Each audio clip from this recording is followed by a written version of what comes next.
Yo! Hey guys, man, let me tell you, a lot going on. So I'm gonna try to give you a really short and condensed recap. So we just wrapped up a great first week, 5 days of school. I believe it was great. I think it was like something just like really phenomenal. Now, truth be told, the first 2 days, awesome. But then like you start to see the full moon really play with the minds of young people. So, you know, they've been home throughout the summer. Sometimes they just, need to express themselves. So it is what it is. But more importantly, like I'm just super, thankful, proud, excited, humbled, and just really grateful just to be able to work with the staff that, saw the 5 days. They attacked it really hard. They hit the ground running, and they were able to just really be intentional and really think about kids. So what I have learned thus far about these young people that we have this year is that we have a class, two classes, 7th grade, 8th grade, a bunch of young people. And like, in order to reach them best and to go far with, teaching and learning, it's vastly important that we be sure that we always give them something to do, like something to think about, something to hear, something to speak about, something to write about, something to do, something to manipulate, something to just think critically about. Like they need to be doing something like every moment of the day. Growing up, I would hear very often, from my grandmother that, idle minds are a devil's workplace, right? Like, not to call the kids the devil, but what I'm saying is that if we don't give things for kids to do, think about, contemplate, wrestle with, mentally rumble with, then they won't, then they will fall back on habits that aren't productive, right? So again, last week, amazing, great, awesome. Now, the weekend, I tried to send a really short video, thank the staff, let them know that like, hey, take some time for yourself, like relax, read a book, do something cool, do something for you, you put in a really good hard 5 days. And the reason why I say that is because we are accustomed to starting school like on a Wednesday or a Thursday, put in a few good hard days, and then it's the weekend. But not this time. Now, Monday came and went, working on some dress code stuff. I'm gonna be honest, it's hard to wrap our mind around it because you don't want to like suppress students. Sometimes there's a lot going on.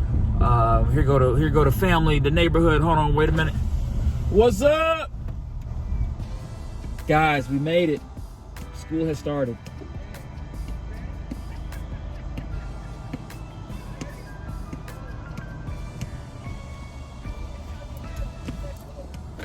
All right, so to recap,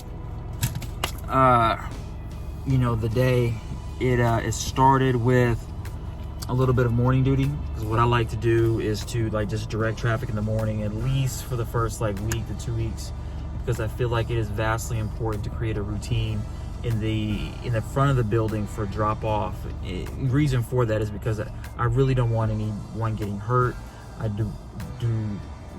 I would like to do whatever it takes to minimize the opportunity for cars to hit each other, people to get ran over, because sometimes the beginning of the day can be a little dicey, especially at drop-off. So I take it upon myself to make sure that we create good processes and procedures in the morning. Now, with that said, I came inside.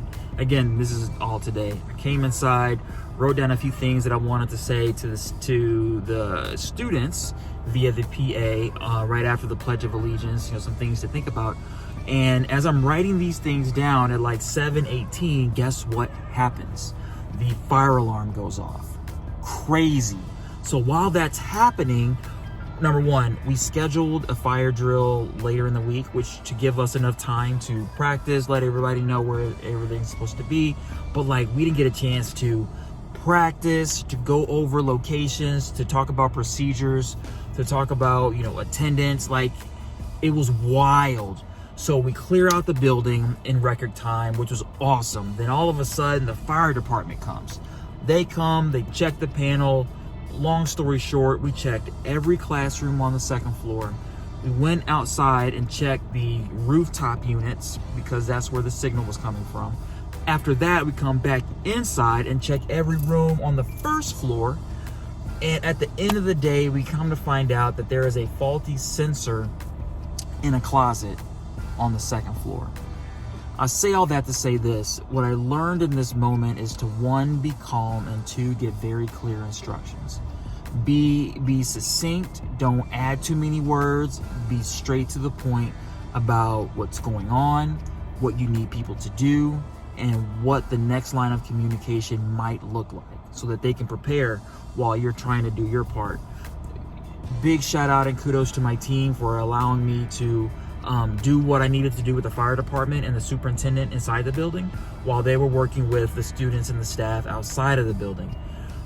All of this would have been possible without clear communication and leadership.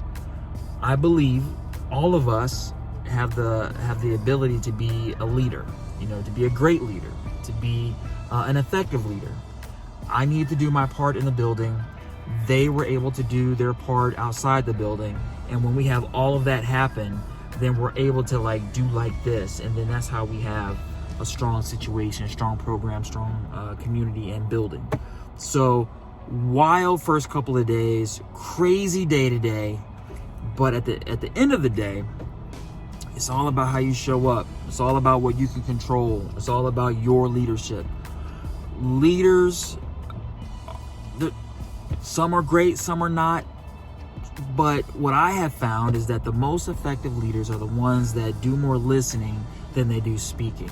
And when they do speak, they speak from a place of care, compassion, love, and empathy.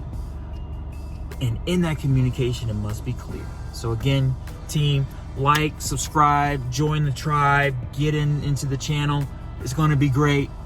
Welcome to the ride, season 2, Principal During COVID. Let's go.